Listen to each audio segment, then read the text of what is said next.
একটি গণতান্ত্রিক বাংলাদেশ, যেই দলটি গত 17 বছর লড়াই করেছিল বাংলাদেশে গণতন্ত্র কায়েমের জন্য, তারা এই 24-এর গণ অভ্যুত্থানের পরে ইলেকশন ইঞ্জিনিয়ারিং এর মাধ্যমে এই গণতন্ত্রকে তারা নিজে গলা টিপে বাংলাদেশের বুকে হত্যা করলো। এবং আমরা দেখতে পেলাম তারা সেই দিল্লির কুখ্যাত সন্ত্রাসী মাফিয়া গোষ্ঠী আওয়ামী লীগের সাথে হাত মিলিয়ে বাংলাদেশের জনগণের উপরে আবার নতুনভাবে যারা গত 17 বছর আমাদের উপরে অত্যাচার, নির্যাতন, নিপীড়ন চালিয়েছিল, এসালাম এবং বেক্সিমকো থেকে যেই ধরনের ব্যবসায়িক জঙ্গি গোষ্ঠী জনগণের উপর অত্যাচার করেছিল, তাদেরকে আবার এই পার্লামেন্টে তারা জায়েজ করে নিল। শুধু তাই নয়, পার্লামেন্টের প্রথম সেশনে যার নির্দেশে বাংলাদেশের অসংখ্য আপনাদের সন্তান খুন হয়েছে, সেই চুপ্পুকেও তারা পার্লামেন্ট অধিবেশনে এসে নিয়েছিল এবং সেই চুপ্পুর সামনে তারা দৌড়িয়ে পার্লামেন্ট সেশনে করেছিল। এবং পরবর্তীতে যখন তাদেরকে বলা হলো যে আমরা একটি বৈষম্যহীন, একটি মানবিক বাংলাদেশ চাই, তখন তারা ধর্মীয় কার্ড খেলা শুরু করলো। মুক্তিযুদ্ধের ভুয়া কার্ডের আশ্রয় নিয়ে দিল্লির সাথে তাল মিলিয়ে নতুনভাবে যারা বাংলাদেশের পার্লামেন্টে এবং জনগণে মাঠে প্রান্তরে রয়েছে তাদেরকে বাংলাদেশ বিরোধী আখ্যা দিতে শুরু করলো। আমরা বিএনপি ভাইদেরকে বলবো, বাংলাদেশে দুইটা পক্ষ, একটা হলো বাংলা পক্ষ আর একটা হলো ভারত পক্ষ। আপনারা যদি ভারত পক্ষে গিয়ে থাকেন, বাংলা পক্ষের সাথে আপনাদের কঠিন লড়াই হবে এবং এই লড়াই যদি আপনাদের আবারই পতন হয়, তাহলে সেই পতনে আমাদের কোনো কিছু করার থাকবে না, কারণ আপনার পতন আপনি নিশ্চিত করছেন। এখন ওরা আমাদেরকে বারবার বলে যে ছোট ছোট পোলাপাইন তাদেরকে নাকি ধমক দিয়ে কথা বলে, এই ধরনের অভ্যাস শেখ হাসিনার ছিল। আপনারা দেখেছেন পার্লামেন্টে দেশের অন্যতম প্রথিতযশা আলেম আল্লামা মামুনুল হককে নিয়ে যেই ধরনের আওয়ামী লীগ কুরুচিপূর্ণ মন্তব্য করেছিল, তেমনি ভাবে বিএনপি সরকার আওয়ামী লীগের পথ ধরে একই কুরুচিপূর্ণ মন্তব্যের তারা আশ্রয় নিয়েছে। এবং সাথে সাথে তারা যে বিষয়টা জঘন্য কর্মকাণ্ড তারা করলো, তারা দেখলো বাংলাদেশে যতদিন আলেম ওলামা থাকবে, বাংলাদেশে যতদিন ইসলামের পক্ষের লোক থাকবে, বাংলাদেশে যতদিন নীতি নৈতিকতার লোক থাকবে, ততদিন তাদের চাঁদাবাজি, সন্ত্রাস, দুর্নীতি, ভারত নীতির তারা বিরোধিতা করতে যাবে।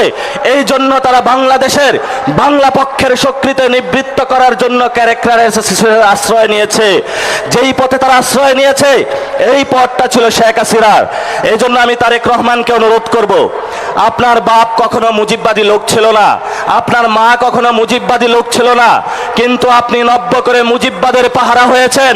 এই মুজিববাদের পাহারাদার হয়ে যদি বাংলাদেশের জনগণের সামনে আপনি দাঁড়ান, আমরা যারা মুজিববাদের দোষর তাদের সাথে এক সেকেন্ডের জন্য তাদের প্রতি আমরা আঘাতে পরোয়া করব না, ইনশাআল্লাহ। দিন ভাই, আপনি আজকে বললেন আওয়ামী লীগ নাকি একটা মাফিয়া গোষ্ঠী। আপনার ঘরে যে আসালামের মতন একটা মাফিয়া গোষ্ঠী লুকিয়ে রেখে আওয়ামী লীগকে মাফিয়া গোষ্ঠী বলেন, আপনার ঘরে আসালামকে লুকিয়ে রেখে আপনি বেনজিরকে ধরতে যান, এই ধরনের ভণ্ডামি জাতির সামনে প্রকাশিত হয়ে পড়েছে। এবং আপনি সংবিধানের আশ্রয় নিয়ে বাংলাদেশের জনগণকে বোকা বানানোর যে প্রচেষ্টা নিয়েছিলেন, সেটা আমরা হাতে কলমে দেখিয়েছি যে আপনি আবু জাহেলের মতন সংবিধানের আশ্রয় নিয়ে বাংলাদেশের মুক্তিকামী জনতার যে ঐতিহাসিক লড়াই, সেই লড়াইকে আপনি অস্বীকার করেছেন। মাননীয় অর্থমন্ত্রী, আপনি বাংলাদেশের সামনে, জনগণের সামনে যে বাজেট দিয়েছিলেন, সেই বাজেটের মধ্যে আমার খেটে খাওয়া শ্রমিকের কোনো অধিকার আমি বুঝে পাইনি। আমার তরুণ শ্রমিক যারা রয়েছে তাদের কোনো কর্মসংস্থানের আমরা কোনো সুযোগ পাইনি। আপনারা যে বাজেট দিয়েছেন, সেই বাজেটের মধ্যে আমাদের নারীদের জন্য কোনো আমরা অধিকার পাইনি। আমরা বাজেট সম্পর্কে স্পষ্ট করেছি, এটা দুর্নীতি এবং লুটপাটের একটা বৈধতা উৎপাদনকারী বাজেট, যেই বাজেটকে আমরা ঘৃণাভরে প্রত্যাখ্যান করেছি। এবং এই বাজেট নতুন করে টাকা কামানোর ধান্দা, যেই গ্যাং ছিল সেই হাওয়া ভবনে, সেই গ্যাং তারা লন্ডনে আশ্রয় গিয়েছে, সেই গ্যাং এখন বাংলাদেশের মানুষের মধ্যে ইন্ডিয়ার সহযোগিতায় এবং আমাদের কতিপয় বিভ্রান্ত সেনাবাহিনীর যুবকদের সহযোগিতায় বাংলাদেশের মানুষের উপরে তারা চাপিয়ে দিয়েছে। আমরা তীব্র নিন্দা এবং ধিক্কার জানাচ্ছি। আপনারা যদি এই পথে টিপ টিপ করে পা বাড়াতে থাকেন তাহলে আমরাও আপনাদের কিভাবে চাবিকাঠি নাড়া দিতে হয় এটা আমরা ভালো করে আপনাদের চোখের সামনে আঙ্গুল দেখিয়ে দিয়েছি। এই যে তারেক রহমানের একটা বন্ধু আছে, মীর শাহ আলম নাকি যেন কি নাম, সে আমাদেরকে সংসদে দাঁড়িয়ে বলেছিল, কোথায় ছিলা তোমরা? আমি বাবু তোমাকে প্রশ্ন করতে চাচ্ছি যে বাবু তুমি গত 17 বছর কোথায় ছিলা? তুমি শিবগুজ মডেলকে গোপালগুল মডেলে ট্রান্সফার করেছ। এই ধরনের উচ্ছৃঙ্খল যুবক যারা হাওয়া ভবনের বর্তমান সরকারে অংশগ্রহণ করেছে, এই উচ্ছৃঙ্খল যুবকদের থেকে বাংলাদেশ রক্ষা করতে হবে। এই উচ্ছৃঙ্খল যুবক কার গর্ভে জন্ম নিয়েছে, কোন দল করে, সেটা আমরা বাংলাদেশে দেখবো না। উচ্ছৃঙ্খল যুবকদেরকে আমরা শৃঙ্খলা আনবো, এটাই আমাদের আজাদির লড়াই। শেষ কথা, আমাদের আগামীর 3টা লড়াই। এই 3টা লড়াই হলো আমাদের সংস্কার বাস্তবায়নের লড়াই, যার জন্য এই খুলনার সমাবেশে আপনারা উপস্থিত হয়েছেন। 75% বাংলাদেশের মানুষ ভোট দিয়েছে। আমাদের দ্বিতীয় লড়াই বাংলাদেশে সার্বভৌমত্বের লড়াই।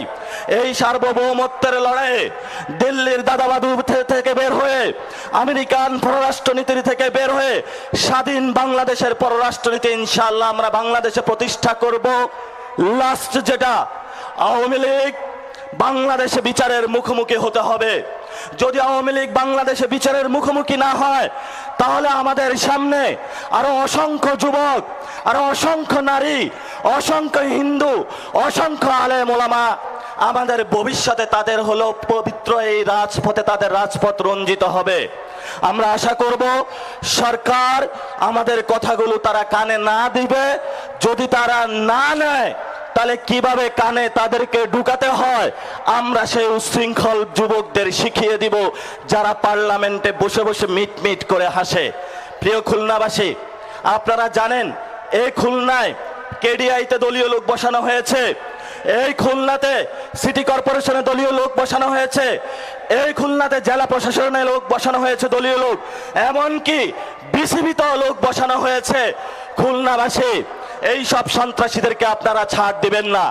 যতই ভদ্রতার মুখোশ পরে তারা আমাদের সামনে আসে, আপনারা যদি তাদেরকে ছাড় দেন, কালকে আপনাকে তারা হত্যা করতে উদ্যত হবে, আপনার সন্তানকে তারা হত্যা করবে, আপনার মাকে তারা হত্যা করবে, আপনার বউকে তারা হত্যা করবে। এই সব সন্ত্রাসীদেরকে খুলনার অঞ্চল থেকে উচ্ছেদ করতে হবে। এবং যারা মসজিদে হত্যাকাণ্ড ঘটিয়েছে খুলনাতে, আমরা বাবু তোমাদেরকে হুঁশিয়ার করে দিতে চাই। সালাউদ্দিন সাহেব বলে আইন শৃঙ্খলার নাকি অবনতি হয় নাই, তাহলে খুলনাতে কোন বাবু আপনার এই মসজিদের মধ্যে হত্যাকাণ্ড ঘটিয়েছে? সেই দিল্লির দাদাবাদুর গেটুপুত্র সালাউদ্দিনের কাছে আমরা প্রশ্ন রাখতে চাই। প্রিয় খুলনাবাসী, আমাদের সামনে সময় নেই, রাজপথে আমরা বিরোধী